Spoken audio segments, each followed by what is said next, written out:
Hey guys, it's Ryan with Shootwise. Today we're going to do a video on the Hudson H9. Now, KE Arms is selling the frames from the H9As. So this is going to be a video on how to swap your frame out on your H9 to make it an H9A. Now, if you're not familiar with what the difference is between an H9 and an H9A, it's the frame on the H9A is a aluminum frame, which is going to reduce the weight of the H9 drastically, because this one is a steel frame, which adds a lot of weight to the firearm. So let's start off with just a scale, and let's see what the overall weight of the firearm is. So the Hudson H9 is going to weigh in at 2 pounds 6 ounces, so that's going to be 38 ounces total. Now this does have the +2 KE arms extension on the magazine. Anytime you take apart a firearm, let's make sure it's unloaded. So we're going to remove our magazine. Check our chamber. Empty. Alright. Now the Hudson is going to disassemble quite similar to a Smith & Wesson M&P. First thing we need to do is push this lever out. This is our takedown lever. I'm going to use the plastic punch I use for removing sights on firearms. We're going to rotate this in the down position just like the M&P. We want to point the firearm in a safe direction. We're actually going to dry fire it at this point. Our slide's going to slide off. Now we don't need to slide at this time. We're mainly focusing on the frame today. Alright, here's our frame. Now where we're going to want to start off at first is the grips. We're going to remove these grip screws. They got 4. 1, 2, 3, 4. Now this particular one says it's a 41 size. I don't think that is industry standard. I think just this particular one says 41 on it. Unsure on that one. But yeah, if you got a set of adapter tools, this is just a little 1/4 inch bit. You just find the one that fits the Allen size that you have on your grips.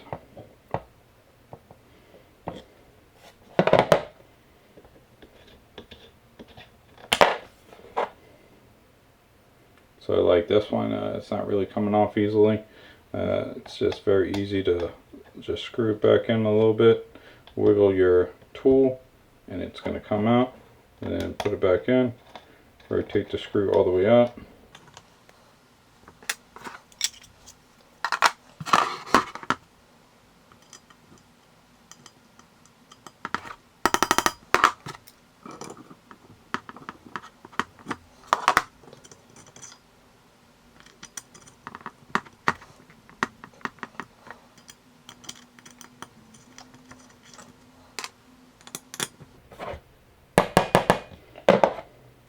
Just want to make sure that it's seated all the way down so that you don't damage your screws. It might be difficult to find replacement screws for the Hudson since they are no longer in business. Alright, the grip handles are made by VZ Grips, as you can see. These are G10 grips. I'm going to put those off to the side. We're also going to put these screws off to the side. We're going to remove is the takedown lever. Now if you've ever taken apart a Smith & Wesson M&P, this is quite similar to that. There's a spring and a groove cut into the takedown, and we're just going to overcome the spring that is holding the takedown lever in place. So we're going to get our nylon punch just so that we don't mar up the finish on our firearm. I'm going to tap on that. It is going to pop out of the groove that's holding it in by the spring. We're going to rotate this out. And as you can see right there, there's a little spring. It's curved inwards. and it fits into this groove right here on the takedown, and that's what retains this in place. So now we have removed our takedown pin. We're going to put that to the side. If you own a 1911 or have taken apart a 1911, you might be familiar with this process. We're going to remove this back plate right here. On a 1911, this is the mainspring housing for the hammer. So we're going to go ahead and remove this. There's a pin here holding this in place.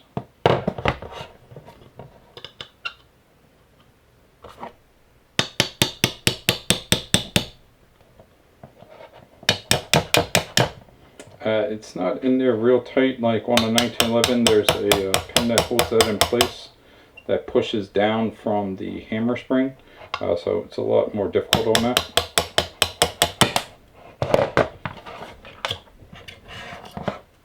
Alright, here's our punch, here's our pin. Alright, the main plate, or the housing that would be for a 1911, the hammer spring or mainspring housing. This is just going to slide off. There is no spring inside of this one. This is just a cover plate. But normally you would have your spring and your plunger inside of here. Alright, and then this would normally be your backstrap safety on a 1911. This does nothing but just cover up the bits inside. So this is going to slide down. It's actually cut into a groove here.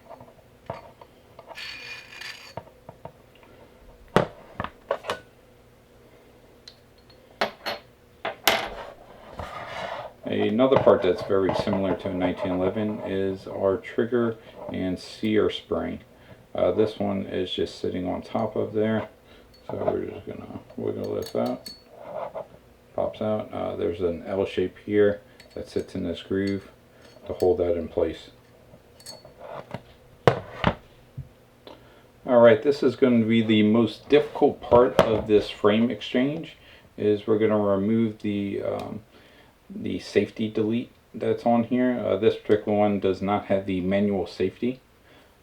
If you do have the manual safety, or if you added your manual safety, this will probably be easier to remove, just because you're familiar with it, or if you do have the manual safety, you have a lot more leverage to work with. We do not, so we're going to use a razor blade, and what we're going to do is push this detent into the chassis so that we can remove this end plate.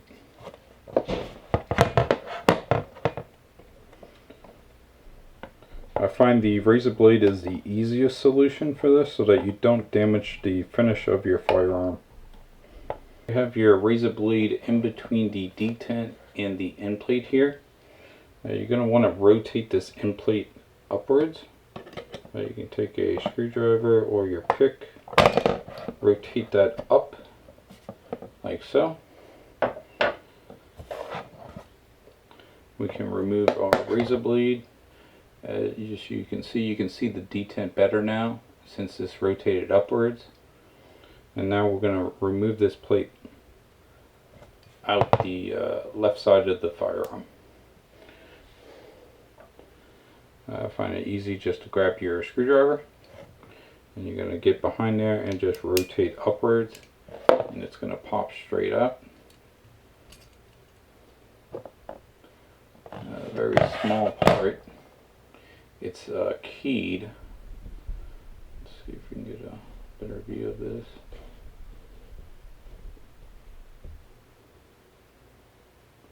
So it's a keyed part, and as you can see, there's two detent slots.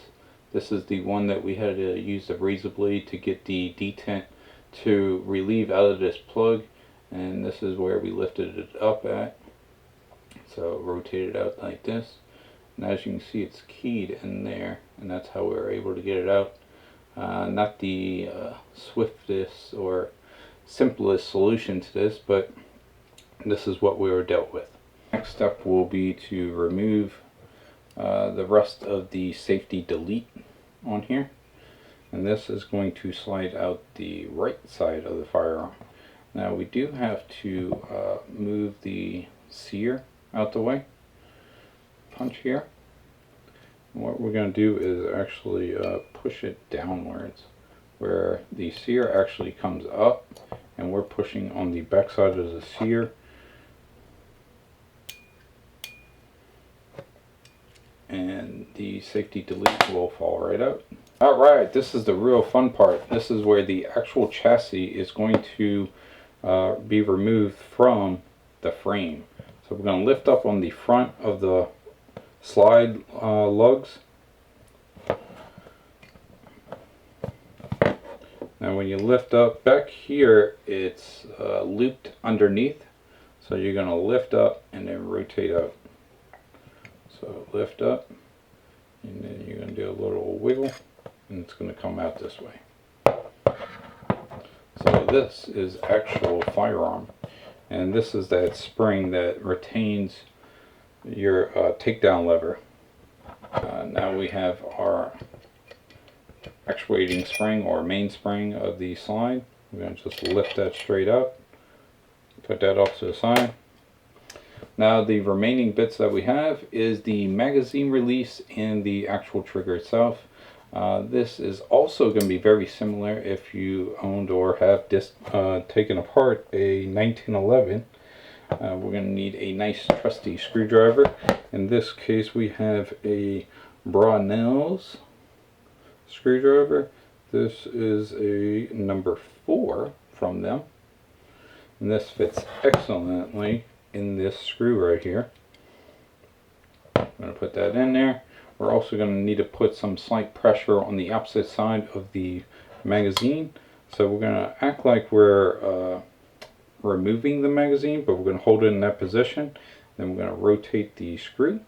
That's going to retain the spring and the magazine release.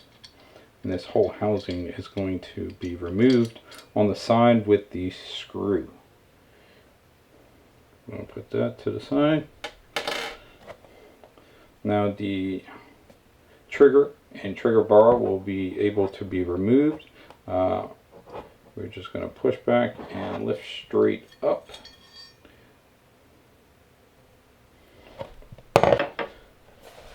Now the Hudson H9 frame is completely stripped. This is just the steel frame now, nothing else. And here's the aluminum one that we will be swapping it out with, and this will make our gun an H9A.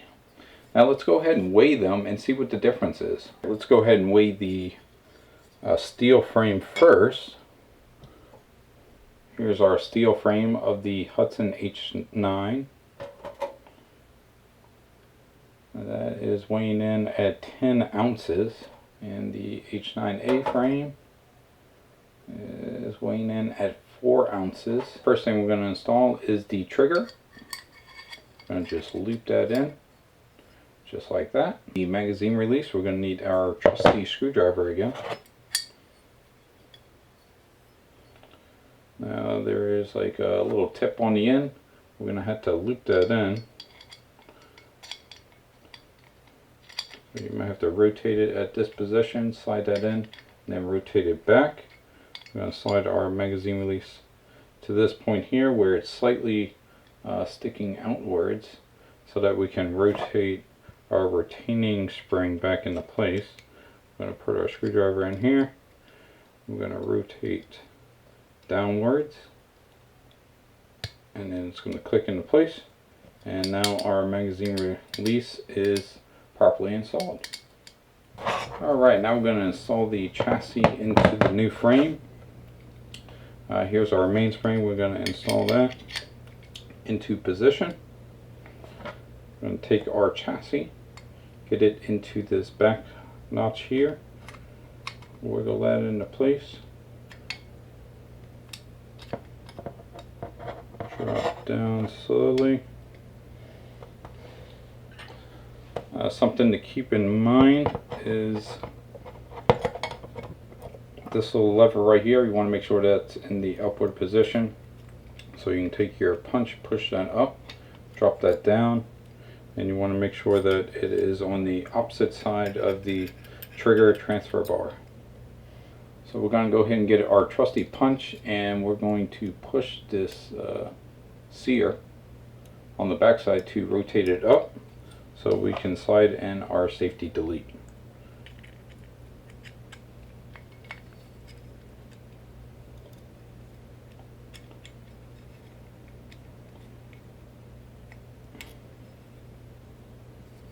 Now this is keyed, so we want to make sure we line up our key on this side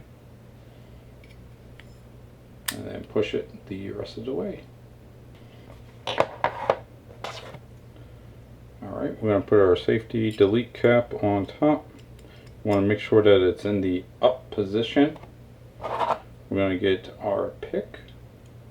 We're going to push in the detent behind it while pushing down on the end plate.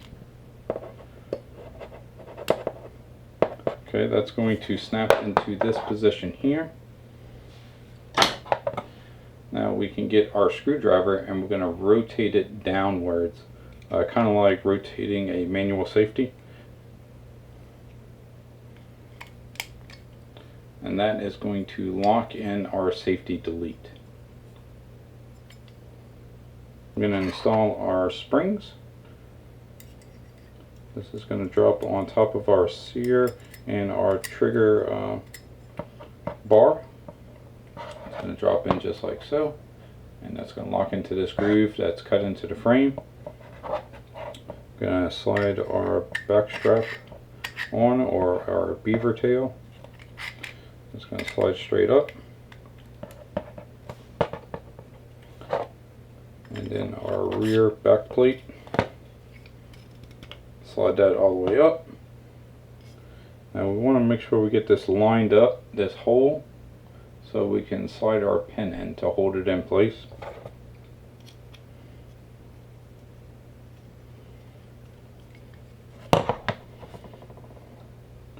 Nice trusty hammer.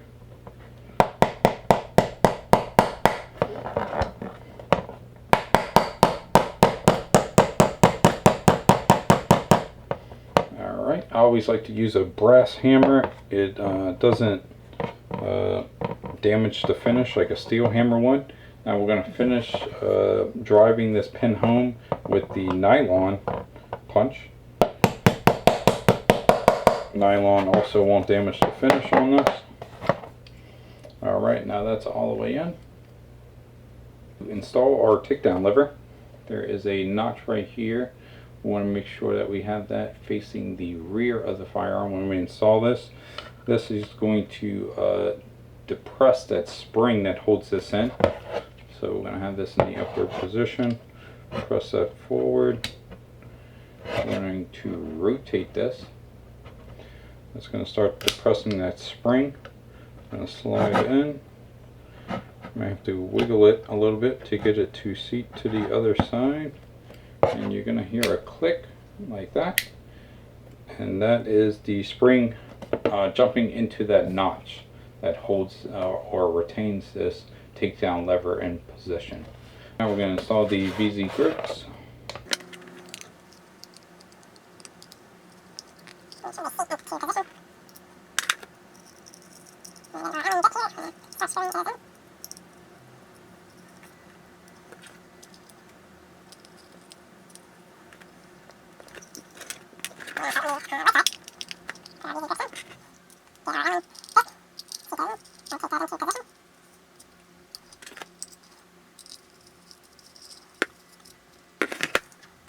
And we're just going to put a little up, not much, just enough to keep these screws from loosening up under fire. You can put Loctite. I generally don't like to use Loctite on a part like this because grips often get taken off to do maintenance to firearms, and it makes it difficult if you have Loctite that you need to heat up. You could use the blue Loctite, I guess, but I find just a little ump holds those screws in just right. Will be the side and the barrel. Gonna line that up, slide that into position, take some slight pressure off, rotate our takedown lever, push that in to seat it into position.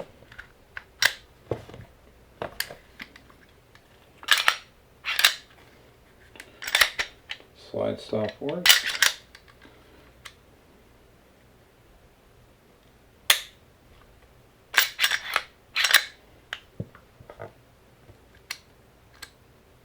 Reset works. Alright, let's try out our magazine. Magazine release also operates. Let's go ahead and weigh it. Let's see what we lost. Alright, the moment that we've all been waiting for.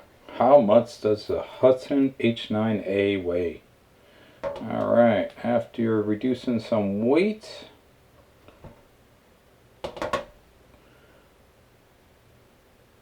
we're looking right around 2 pounds with this magazine extension from KE Arms. So we're looking like we shaved off about 6 ounces. Final thoughts. This is amazing. This is a world of difference. This gun is so much lighter now. I mean, we shaved off close to half a pound off this firearm just by changing out that frame. This steel frame is so heavy compared to that aluminum frame. Drastic weight difference. I definitely recommend, if you have a Hudson H9, to definitely check out KE Arms by getting one of these aluminum lowers that was designed for the H9A, and make yours an H9A. This is ridiculous how light this is. This gun's going to be so much more comfortable to use as a tool, and also shoot at the range. You're not going to be carrying around a big old brick anymore. It's going to be a lot lighter.